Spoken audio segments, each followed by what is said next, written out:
կարճատև դադարից հետո կշարունակենք թողարկումը։ Հայաստանի եւ Իրանի միջև ռազմավարական նշանակություն ունեցող ծրագրերը նոր թափ են ստանում։ Օրերս աշխատանքային այցով Թեհրանում էր ՏԿ նախարար Դավիթ Խուդատյանը, որը հանդիպումներ է ունեցել Իրանի փոխնախագահի, նաեւ էներգետիկայի, նավթի ճանապարհների եւ քաղաքաշինության նախարարների հետ, որ հարցերն են եղել քննարկումների առանցքում։ Հայաստանում տնային գործերի եւ ընտանիքի անդամների խնամքի հիմնական բեռը շարունակում են կրել կանայք։ Նոր հետազոտության համաձայն 30-ից 35 տարեկան կանայք չվարձատրվող աշխատանքին շաբաթական հատուցում են մինչև 47-ից 49 ժամ, տղամարդկանցից շուրջ 4.5 անգամ ավելի։ Մասնագետների դիտարկումները։ Ռուսաստանը ու Ուկրաինան այս գիշեր եւս շարունակել են փոխադարձ հարվածներ հասցնել, թիրախավորելով ինչպես ռազմական օբյեկտները, այնպես էլ քաղաքացիական ենթակառուցվածքները։ Երկու կողմում էլ կան զոհեր եւ վիրավորներ։ Ուկրաինայի նախագահ Վոլոդիմիր Զելենսկին խոսել է ճակատին տիրող իրավիճակի մասին, բանակում առկա խնդիրների հետ մեկտեղ։ Երևանի քաղաքապետարանի տրանսպորտի վարչության պետի ժամանակավոր պաշտոնակատարին մեղադրանք է առաջադրվել պաշտոնեական լիազորությունները չարաշահելու համար։ Պաշտոնյայի պաշտոնավարումը կասեցվել է, իսկ գործն ուղարկվել հակակոռուպցիոն դատարան։ Հուլիսի 24-ին կեսգիշերին մոտ իր շքամուտքի առաջ դաժան ծեծի է ենթարկվել ազգային ժողովի փոխնախագահի տեխնացու ՔՊԱ-ական Հայկ Կոնջորյանի եղբայրը Ավետ Կոնջորյանը։ Դեպքի առթիվ նախաձեռնվել է քրեական վարույթ մի խումբ անձանց կողմից ֆիզիկական ներգործության եւ խուլիգանության հոդվածներով։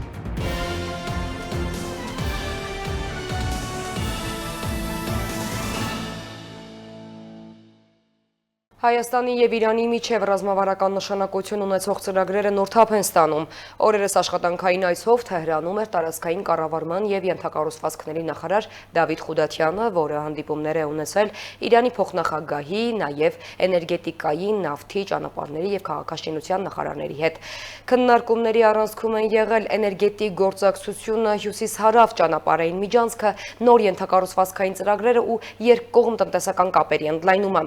Իրանական Մհերգործակալության հաղորդմամբ Հայաստանը ու Իրանը քննարկել են նաև դեպի Վրաստան եւ Ռուսաստան էլեկտրաէներգետիկ միջանցքներ ստեղծելու հնարավորությունը։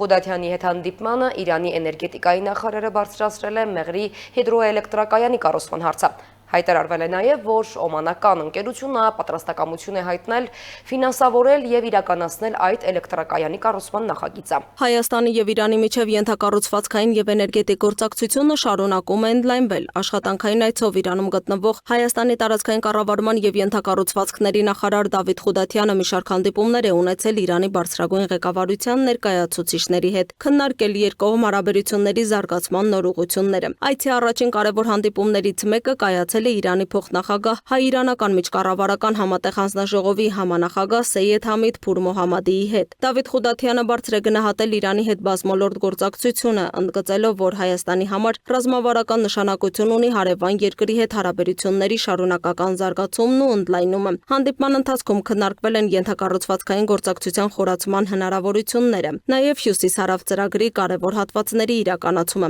Նախարարը կարևորել է Քաջարան-Ագարակ ճանապարհահատվածի շինարարության ընթացքը, նաև Քաջարանի թունելի շինարարության մեկնարկը։ Իրանի փոխնախագահ Սեյեդ Համիդ Փուր Մոհամմադին իր հերթին ընդգծել է, որ հայ-իրանական միջկառավարական հանձնաժողովը շարունակում է առանցքային դեր ունենալ երկու երկրների տնտեսական գործակցության զարգացման գործում։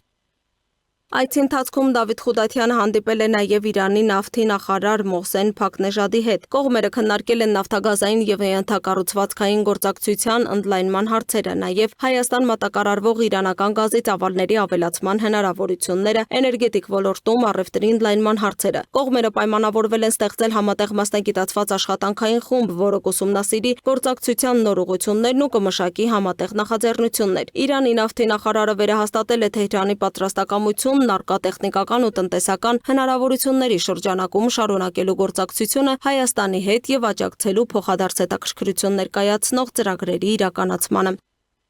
Էներգետիկ գործակցության հարցերը շարունակվել են քննարկվել նաև Իրանի էներգետիկայի նախարար Աբբաս Ալիբադիի հետ հանդիպմանը։ Կողմերը քննարկել են Հայաստան-Իրան 400 կՎ հզորությամբ երկրորդ էլեկտրահաղորդման գծի շինարարության ընթացքը, ընդգծելով դրա ռազմավարական նշանակությունը երկու երկրների էներգահամակարգերի փոխկապակցվածության ամրապնդման, էլեկտրաէներգիայի փոխադարձ հոսքերի մեծացման եւ տարածաշրջանային գործակցության ընդլայնման տեսանկյունից։ Օրակարգում եղել են նաև վերականգնվող էներգետիկայի ոլորտում համատեղ ծրագրեր ծրագրերի իրականացումը, ներդրումային նոր նախաձեռնություններն ու փորձի փոխանակումը։ Իրանի ճանապարհների եւ քաղաքաշինության նախարար Ֆարզանե Սադեղի հետ հանդիպմանն էլ քննարկվել են ճանապարհաշինական ծրագրերը, սպորտային ու ավիացիոն գործակցության զարգացման հեռանկարները։ Դավիթ Խուդայցյանը բարձր է գնահատել Քաջարան-Ակարակ ճանապարհահատվածի շինարարության ընթացքը, նշելով, որ իրանական կողմի ակտիվ ներգրավվածությունը վկայում է երկու երկրների միջև ձևավորված ամուր գործընկերության մասին։ Կողմերը պայմանավորվել են քայլեր ձեռնարկել բեռնափոխադրումների ծավալների ավելացման ուղղությամբ, նաեւ քննարկել են Արաքս գետի վրա երկրորդ կամրջի նախաձեռնությունը, որը կբարձրացնի սահմանային անցակետի թողունակությունն ու կնպաստի առևտրաշրջանառության աճին։ Իրանում գտնվելու ընթացքում նախարար Դավիթ Խուդայցյանն այցելել է նաև իրանական Թունել Սադարիան ընկերության կողմից կառուցվող նոր թունելի շինհրապարակ եւ Թեհրան-Հյուսիս ավտոճանապարհի կառուցման կենտրոն։ Նախարարը տեղում ծանոթացել է ժամանակակից թունելաշինական տեխնոլոգիաներին, կառավարման համակարգերին եւ իրականացվող աշխատանքների ընթացքին, ուսումնասիրելով այն փորձը, որը կարելի է կիրառել նաև Հայաստանի խոշոր ենթակառուցվածքային ծրագրերում։ Իրան կատարած այցի պաշտոնական մասի ավարտից հետո Խուդայցյանը այցելել է Թեհրանի Միլադ աշտարակ։ Խուդայցյանի աշխատանքային այցը Թեհրան փաստում է, որ հայ-իրանական հարաբերությունները մտնում են ավելի գործնական փուլ, էներգետիկ անվտանգությունից մինչև ճանապարհաշինություն, սահմանային ենթակառուցվածքներ եւ գազային գործակցություն։ Կողմերը ոչ միայն ամփոփել են ընթացիկ ծրագրերի իրականացումը, այլև նախանշել նոր նախաձեռնություններ, որոնք առաջիկա տարիներին կարող են էապես խորացնել երկու հարևան երկրների տնտեսական ու ենթակառուցվածքային գործակցությունը։ Լուսինե Գրիգորյան, Free News, Ազատ լուրեր։ Հայաստանում տնային գործերի եւ ընտանիքի անդամների խնամքի հիմնական բեռը շարունակում են կրել կանայք։ Նոր հետազոտության համաձայն 30-ից 35 տարեկան կանայք չվարձատրվող աշխատանքին շաբաթական հատկացնում են մինչև 47-ից 49 ժամ, տղամարդկանցից շուրջ 4.5 անգամ ավելի։ Մասնագետները զգուշացնում են, անհավասար բաշխումը ոչ միայն մարդու իրավունքների, այլև տնտեսական եւ ժողովրդագրական խնդիր է։ Տան մաքրություն, սննդի պատրաստում, երեխաների, տարեցների եւ խնամքի կարիք ունեցող ընտանիքի անդամների հոգսեր։ Այս աշխատանքը ստեղծում է տնտեսական արժեք, սակայն չի վարձատրում եւ չի ներառվում երկրի հիմնական տնտեսական ցուցանիշներում։ Հայաստանում առաջին անգամ հաշվարկվել է չվարձատրվող աշխատանքի ամբողջական ծավալը ազգային ժամանակային փոխանցումային հաշիվների մեթոդաբանությամբ։ Հետազոտությունն իրականացվել է ՄԱԿ-ի բնակչության հիմնադրամի նախաձեռնությամբ, պետական կառույցների եւ Ամերիկա կառավարման խորհրդատվական ծառայության մասնակցությամբ։ Արդյունքները ցույց են տալիս խիստ արտահայտված գենդերային անհավասարություն։ Կանայք ամբողջ կյանքի ընթացքում տնային գործերին շաբաթական միջինում հատկացնում են 15 ու 3 ժամ, ընտանիքի անդամների խնամքին եւս 8 ու 6 ժամ։ Տղամարդկանց դեպքում նույն ցուցանիշները համապատասխանաբար 3 ու 6 եւ 2 ու 2 ժամ են։ Ամենամեծ տարբերությունն արձանագրվում է աշխատանքային եւ երեխա ունենալու ակտիվ տարիքում։ 30-ից 35 տարեկան կանայք չվարձատրվող աշխատանքին շաբաթական հատկացնում են մինչև 47-ից 49 ժամ, իսկ տղամարդիկ 8-ից 11 ժամ։ Աշխատանքային տարիքում մեր մոտ կանայք մոտավորապես 4-5 անգամ ավել աշխատանք են անում չվճարվող, քան թե տղամարդիկ։ Եվ մաքսիմալ տարբերությունը հասնում է այն տարիքում, երբ որ 23-ից 27 տարեկան հասակում, երբ որ տարբերությունը 10 անգամ ավել է։ 10 անգամ ավել ժամանակ կանայք ներդնում են այդպիսի խնամքի մեջ, համեմատած տղամարդկան։ Հետազոտության հեղինակների գնահատմամբ չվարձատրվող աշխատանքի հիմնական շահառուները երեխաներն են, իսկ գլխավոր կատարողները կանայք։ Նրանց մեծ մասը միաժամանակ ներգրավված է նաև վարձատրվող աշխատանքներում, փաստացի աշխատելով 2 ամբողջ դրույքով։ Այդ ծանրաբեռնվածությունը սահմանափակում է կանանց մասնագիտական առաջխաղացումը, նվազեցնում եկամուտ ստանալու հնարավորությունը եւ հետագայում ազդում կենսաթոշակի չափի վրա։ Ընտանիք կազմելու եւ կարիերան շարունակելու միջև ընտրությունն անդրադառնում է նաեւ ժողովրդագրական իրավիճակի վրա։ Մասնագետները նշում են, առաջին երեխայի ծննդյան տարիքի բարձրացումը մասամբ պայմանավորված է հենց աշխատանքը եւ ընտանեկան պարտականությունները համատեղելու դժվարությամբ։ Որքան ավելի ուշ է ընտանիքը երեխա ունենում, այնքան նվազում է երկրորդ եւ երրորդ երեխայի ծնվելու հավանականությունը։ Չափազանց կարեւոր է, որ կինը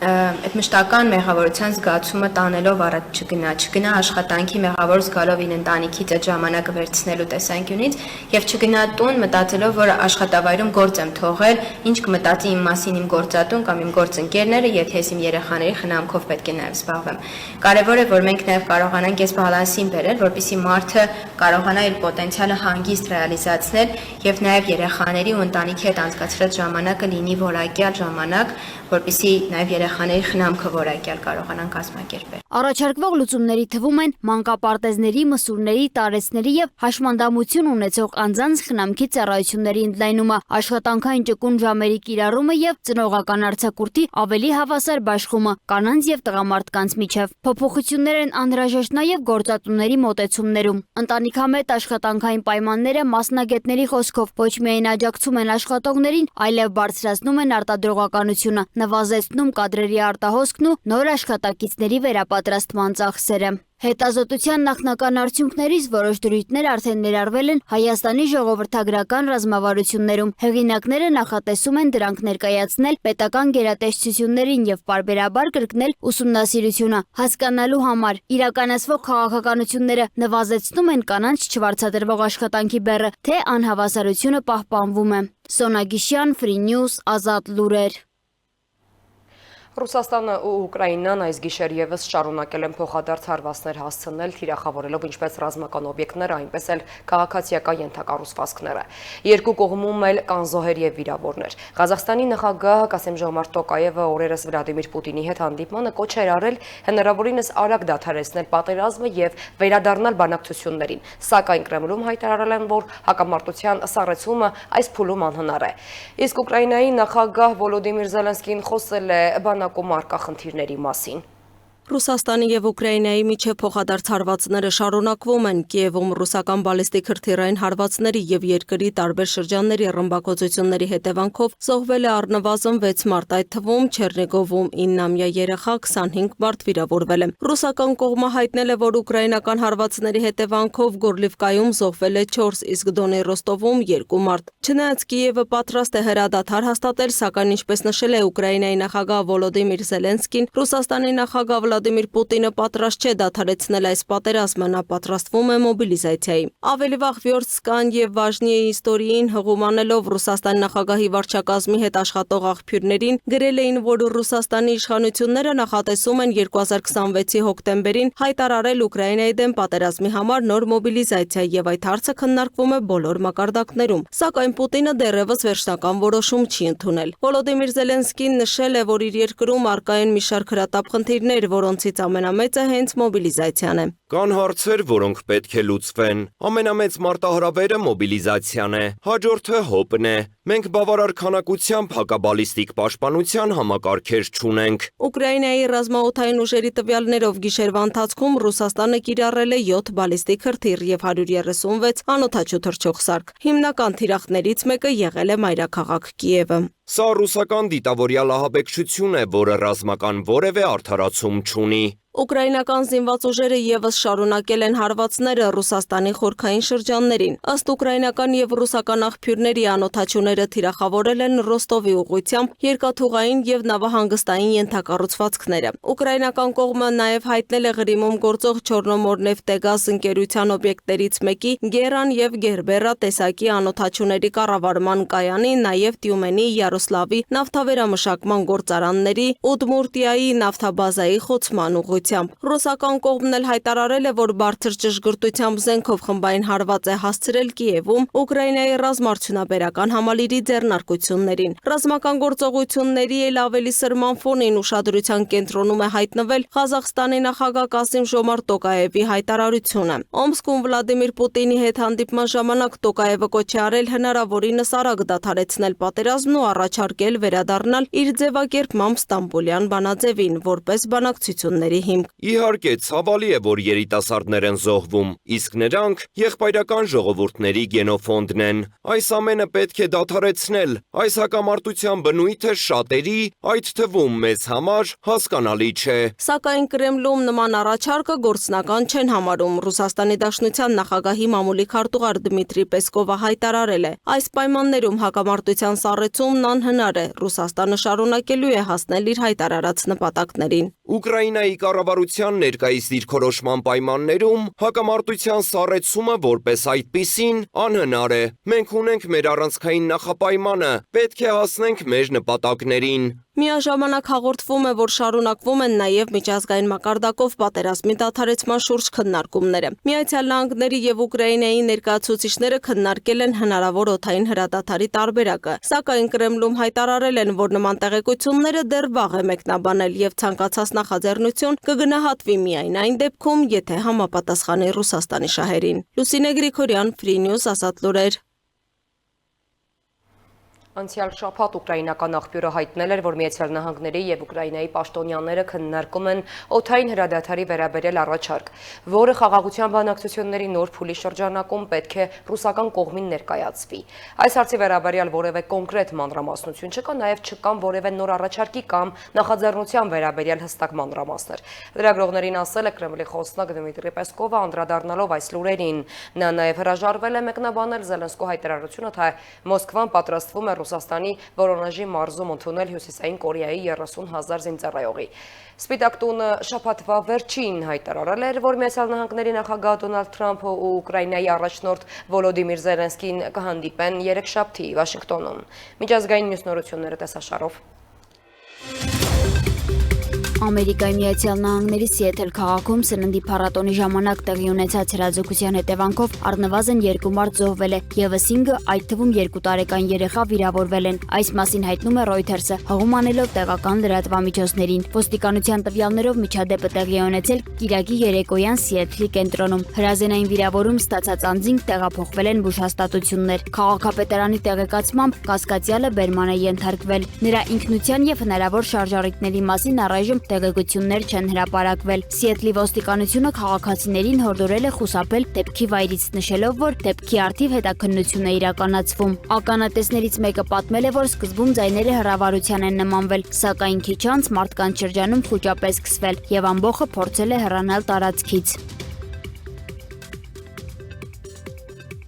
Բերլինում զանգվածային վերաերթի գործով որոնվող կասկածյալը սպանվել է ոստիկանության հատուկ գործողությունների ընթացքում։ Այս մասին հայտնում է Reuters-ը, հղում անելով Գերմանիայի ոստիկանությանը։ Իրավապահների տվյալներով կասկածյալը հայտնաբերվել է Բերլինի Սպանդաու շրջանի այգիների համալիրում։ Նախնական տեղեկություններով նա սուր կտրող ծակող գործիքով հարձակվել է ոստիկանների վրա, ինչից հետո ոստիկանները կրակ են բացել։ Չնայած Բերլինի շտապօգնության ծառայության իրականացրած վերակենդանացման փորձերին նա մահացել է տեղում։ Նշվում է ոստիկանության հաղորդագրություններում։ Հիշեցնենք, որ շաբաթ երեկոյան Բերլինում LGBT համայնքի մարդաշատ միջոցառման ժամանակ տեղի ունեցած զանգվածային վերաերթի հետևանքով 1 մարդ զոհվել էր, եւս 17-ը վիրավորվել, որոնցից մի քանիսի վիճակը գնահատվում է ծանր։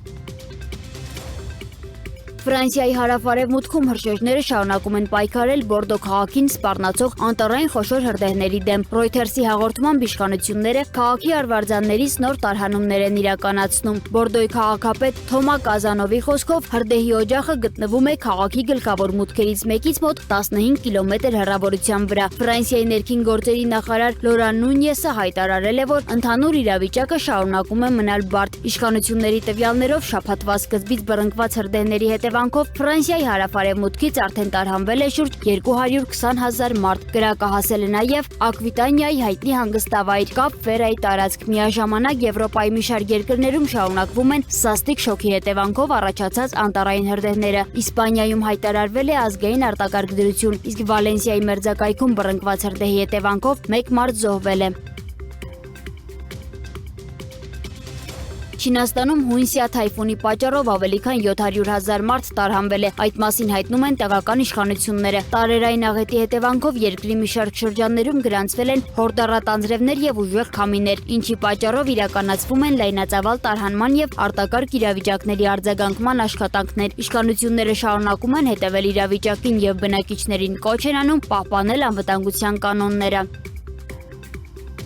Ամերիկայի Միացյալ Նահանգները, Ճապոնիան եւ Ֆիլիպինները հուլիսի 21-ից 25-ը հարավչինական ծովում անցկացրել են հնգօրյա համատեղ զորավարժություններ։ Այս մասին հայտնում է Reuters-ը։ Զորավարժություններին մասնակցել են ռազմանավեր, առափնյա պահպանության նավեր, նաեւ հետախուզական եւ կործանիչ ինքնաթիռներ։ Ֆիլիպինների զինված ուժերի տվյալներով դրանց նպատակն էր բարձրացնել դաշնակից երկրների զինված ուժերի միջև գործակցությունը։ Զորավարժությունները վկայում են գործընկեր երկրների միջև շարունակական գործակցության մասին, որն ուղղված է Հնդկախաղաղօվկիանոսյան տարածքում խաղաղության, կայունության եւ անվտանգության պահպանմանը։ Զորավարժությունների անցկացման ճշգրիտ վայրերը չի հրապարակվել։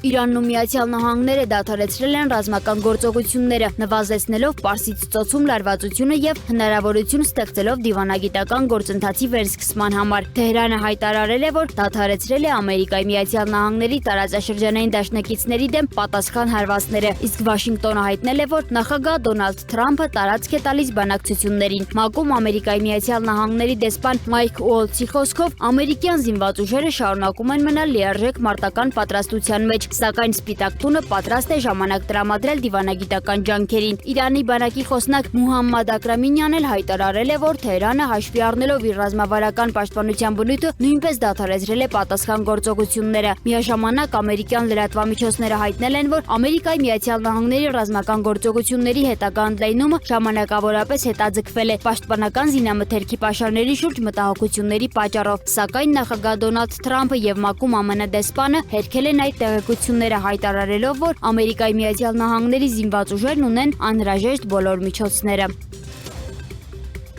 Ռուսաստանի Ռոստովի մարզում ուժգին փոթորկի եւ հորդառատ անձրևների հետևանքով 1 մարդ մահացել է, եւս 28-ը տարբեր աստիճանի վնասվածքներ են ստացել։ Տարերային աղետի հետևանքով տապալվել է շուրջ 1000 ծառ, վնասվել են բնակելի շենքերի տանիքներ եւ տասնյակ ավտոմեքենաներ։ Տեղական իշխանությունները շարունակում են վերացնել փոթորկի հետևանքները եւ գնահատել հասցված վնասի ծավալը։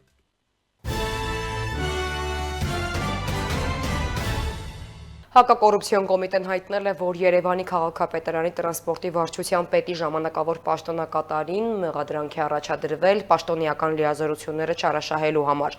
Ըստ նախաքննության նա գործելով հօգուտ իր հետ փոխկապակցված ընկերության խախտել է գնման ընթացակարգը, կնքել 75 միլիոն դրամ արժողությամբ պայմանագիր։ Պաշտոնյայի պաշտոնավարումը կասեցվել է, իսկ գործը ուղարկվել հակակոռուպցիոն դատարան։ Մանրամասները տեսանյութում։ Հակակոռուպցիոն կոմիտեում իրականացված քրեական վարույթի նախաքննությամբ հիմնավորվել է, որ Երևանի քաղաքապետարանի տրանսպորտի վարչության պետի ժամանակավոր պաշտոնակատարը ծառայողական լիազորություններն օգտագործելով ծառայության շահերին հակառակ անձնական շահագրգռվածությունից ելնելով էական վնաս է պատճառել սահմանափակ պատասխանատվությամբ ընկերության իրավունքներին եւ օրինական շահերին։ Մասնավորապես, նախաքննությամբ պարզվել է, որ հիշյալ ընկերությունը Երևանի քաղաքապետարանի կողմից հայտարարված ճանապարհային նշանների տեղադրման գնման մրցույթում ճանաչվել է հաղթող եւ կողմերի միջև կնքվել է համապատասխան պայմանագիր, սակայն քաղաքապետարանի պաշտոնատար անձը նպատակ ունենալով գործել հօգուտ իր հետ փոխկապակցված մեկ այլ սահմանափակ պատասխանատվությամբ ընկերության պայմանագրով չնախատեսված հիմքով մրցույթում հաղթած ընկերությունից պահանջել է 10 տարվա բանկային երաշխիք։ Այնուհետև, անտեսելով նշված պահանջի իրավաչափությունը դատական կարգով վիճարկելու գործընթացում նոր գնման ընթացակարգ սկսելու արգելքը հիշյալ պաշտոնատար անձը նախաձեռնել է այն, որի արդյունքում ընտրված մասնակից է ճանաչվել վերջինիս հետ փոխկապակցված ընկերությունը եւ կնքվել է 75 միլիոն դրամ արժեքով պայմանագիր։ Քաղաքապետարանի պաշտոնատար անձին մեղադրանք է ներկայացվել։ Նրա պաշտոնավարումը կասեցվել է, քրեական վարույթով նախաքննությունն ավարտվել է եւ վարույթի նյութերը մեղադրական եզրակացությամբ ուղարկվել են հակակոռուպցիոն դատարան։ Արարատի մարզում Երևան-Երազ խավտոճանապարհի Այգավանի կամրջի վրա բախվել են Toyota, Volkswagen եւ Lada մակնիշի ավտոմեքենաները։ Վթարի պատճառով Volkswagen-ը բռնկվել է, ինչի հետևանքով զոհվել է 3 մարդ, եւս 2-ը տեղափոխվել են հիվանդանոց։ Դեպքի առթիվ նախաձեռնվել է քրեական վարույթ, հանգամանքները պարզվում են։ 2 ավտոմեքենայի վարորդները ձերբակալվել են։ Հուլիսի 24-ին կեսգիշերին մոտ իր շքամուտքի առաջ դաժանցեցի է ենթարկվել ազգային ժողովի փոխնախագահի թեկնածու ԿՊԱ-կան Հայկ Կոնջորյանի եղբայրը Ավետ Կոնջորյանը։ Դեպքի առթիվ նախաձեռնվել է քրեական վարույթ մի խումբ անձանց կողմից ֆիզիկական ներգործության եւ խուլիգանության հոդվածներով։ Քննչական կոմիտեից հայտնել են, որ եւս 1 անձ է ձերբակալվել եւ ներկայում կան 2 ձերբակալվածներ։ Քրեական վարույթի նախաքննությունը շարունակվում է, իրականացվում են գործողություններ միջադեպի մյուս մանրամասներին հայտնաբերելու, մասնակիցներին հայտնաբերելու ուղղությամբ։ Թողարկման վերջում ձեզ ենք ներկայացնում հուլիսի 20-ից 27-ը ներքին գործերի նախարարության տարբեր ստորաբաժանումների կողմից իրականացված ծառայությունները։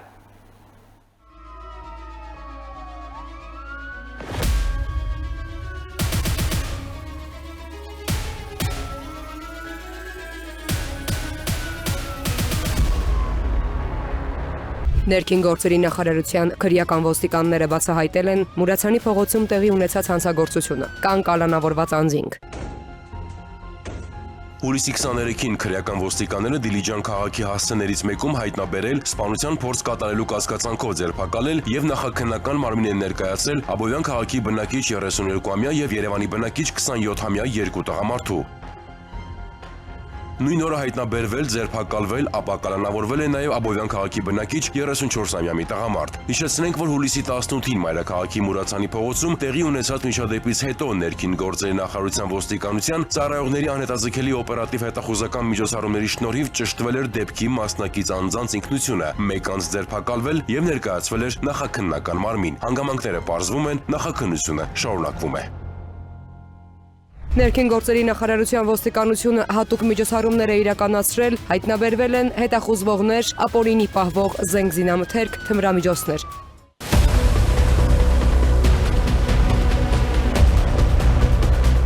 Քրեական հակումներ ունեցող տարերին պահել ուշադրության կենտրոնում, ապահովել հանրային անվտանգությունը, կանխել հանցավոր դրսևորումները։ Օպերատիվ իրավիճակի կայունության ապահովման նպատակով ներքին գործերի նախարարության ոստիկանությունը հուլիսի 22-ին հանրապետության ամբողջ տարածքում իրականացրել է հատուկ միջոցառումներ։ Ոստիկանության ծառայողները շրջայցեր եւ ստուգողական գործողություն են իրականացրել բակային տարածքներում, հավաքատեղիներում, հանրային տարածքներում։ Ուշադրության կենտրոնում են եղել մասնավորապես այն վայրերը, որտեղ առկա է իրավախախտումների կամ հանցավոր դրսևորումների ռիսկ։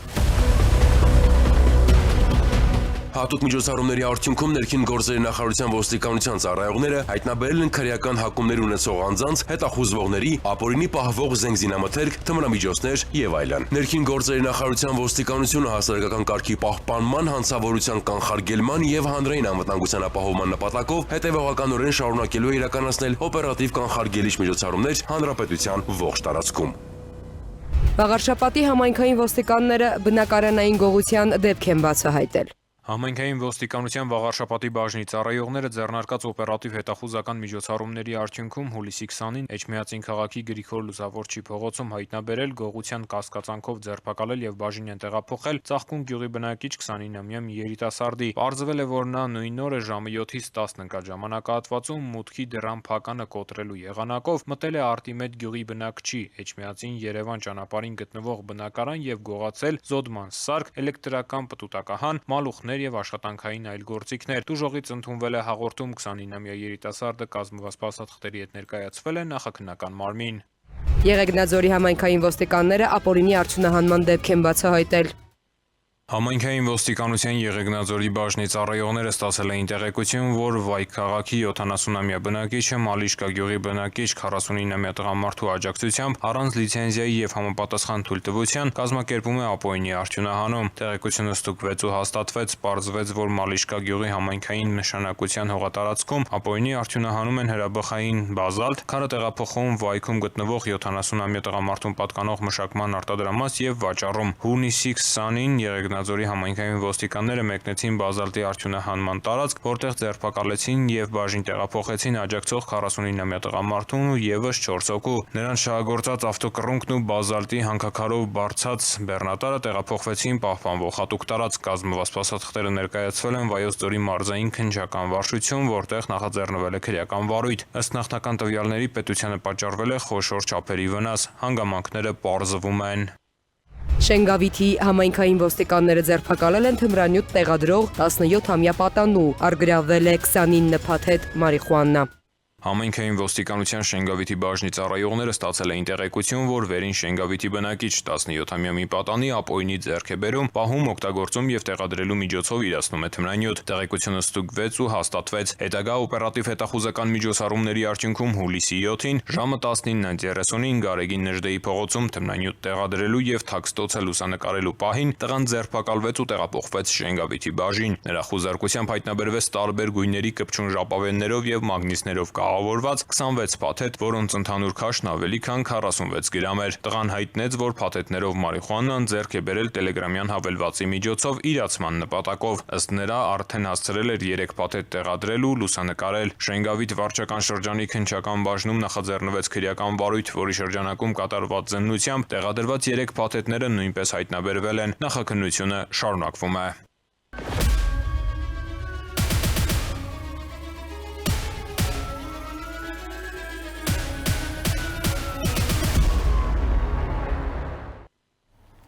Այս ժամի համար այսքանը, թողարկման ավարտին ծանոթացեք եղանակային կանխատեսումներին, կհանդիպենք։